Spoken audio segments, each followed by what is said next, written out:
हे fantasy lovers, gather around, क्योंकि आज हम रिव्यू करने जा रहे हैं एक फैंटेसी नॉवेल का।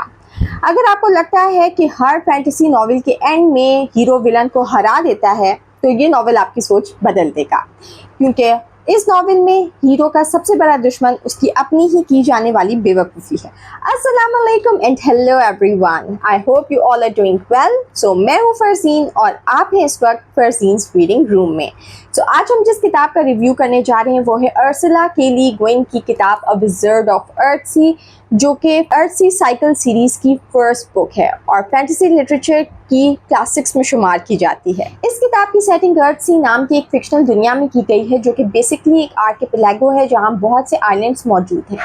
अर्थसी की दुनिया में मैजिक सिर्फ ताकत के ही नहीं बल्कि बैलेंस के उसूल पे चलता है। कोई भी विज़ार्ड किसी भी शख्स या चीज़ का नाम जानकर नेचर और स्पिरिट्स को कंट्रोल कर सकता है। इसीलिए अर्थसी की दुनिया में किसी भी शख्स या चीज़ का नाम बहुत अहमियत रखता है और उसे राज में रखा जाता है। अ विज़ार्ड ऑफ अर्थसी की कहानी गैड नाम के एक लड़के के लिए रिवॉल्व करती है, जो बचपन से ही गैर मामूली जादुई सलाहियतों का मालिक होने के साथ साथ मगरूर भी होता है।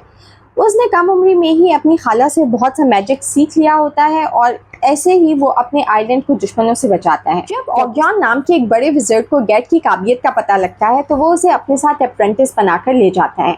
कुछ अर्सा ऑग्यान के साथ तालीम हासिल करने के बाद गैड का दाखिला एक मशहूर मैजिक स्कूल में हो जाता है, जहाँ पे उसके टीचर्स और उसके क्लास फेलोज उसकी काबिलियत से बहुत मुतासिर। अपने टीचर्स और क्लास फेलोज को इस तरह अपने से मुतासिर देख के गैड मज़ीद ओवर कॉन्फिडेंट और मगरूर हो जाता है और अपनी इसी ओवर कॉन्फिडेंस में वो एक दिन एक ऐसा फॉरबिडन स्पेल करता है जो ज़िंदगी और मौत के बीच की दीवार को तोड़ देता है और दुनिया में एक शैडो क्रीचर रिलीज कर देता है। अब ये शैडो क्रीचर गैड की ज़िंदगी के लिए खतरा बन जाता है और गैड जहाँ जहाँ जाता है ये शैडो क्रीचर उसका वहाँ ताक़ुब करता है। अब सवाल ये है कि क्या गैड इस शैडो क्रीचर को हरा पाएगा? ये जानने के लिए आपको ये किताब खुद पढ़नी पड़ेगी। तो अब बात करते हैं मेरे व्यूज़ के बारे में।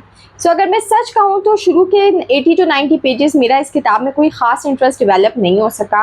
कहानी को बिल्ड होने में थोड़ा टाइम लगा, लेकिन उसके बाद स्टोरी ने पेस पकड़ लिया और मैं काफ़ी हद तक इस किताब में इन्वेस्ट कर चुकी थी। In my opinion this novel is not your usual action packed fantasy. ये एक स्लो बर्न फिलोसॉफिकल नॉवल है जो सिर्फ एडवेंचर पर नहीं बल्कि कैरेक्टर ग्रोथ और लाइफ लेसन्स पर भी जोर देता है। ली गुइन's central idea in this novel is that balance is more important than domination. इंसान की सबसे बड़ी जीत किसी को हरा देना नहीं बल्कि अपनी उन डार्कनेस और कमज़ोरियों का सामना करना है जिनसे हम हमेशा भागते रहते हैं। पर्सनली मुझे लगता है कि जेके रोलिंग ने हैरी पॉटर लिखते हुए कहीं ना कहीं इस नॉवल से थोड़ी बहुत इंस्पिरेशन ज़रूर ली होगी। अब बात करते हैं इस किताब की रेटिंग के बारे में। मैंने इस किताब को दिए थे 3 out of 5 स्टार्स। अगर आप फास्ट पेस फैंटेसी नॉवेल्स पसंद करते हैं तो ये किताब आपके लिए नहीं है, लेकिन अगर आप thoughtful philosophical character driven fantasy enjoy करते हैं तो ये किताब आपकी नज़र है। ये था मेरा अ विज़ार्ड ऑफ अर्थसी का रिव्यू। क्या आपने ये किताब पढ़ी है? अगर पढ़ी है तो मुझे कमेंट सेक्शन में ज़रूर बताइएगा कि आपको कैसी लगी, और अगर नहीं पढ़ी तो क्या ये रिव्यू देखने के बाद आप इस किताब को अपने TBR में शामिल करना चाहेंगे?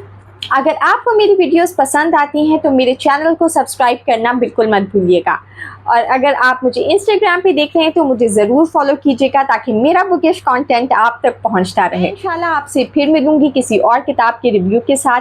तब तक के लिए मुझे इजाज़त दें। गुड बाय एंड अल्लाह हाफ़िज़।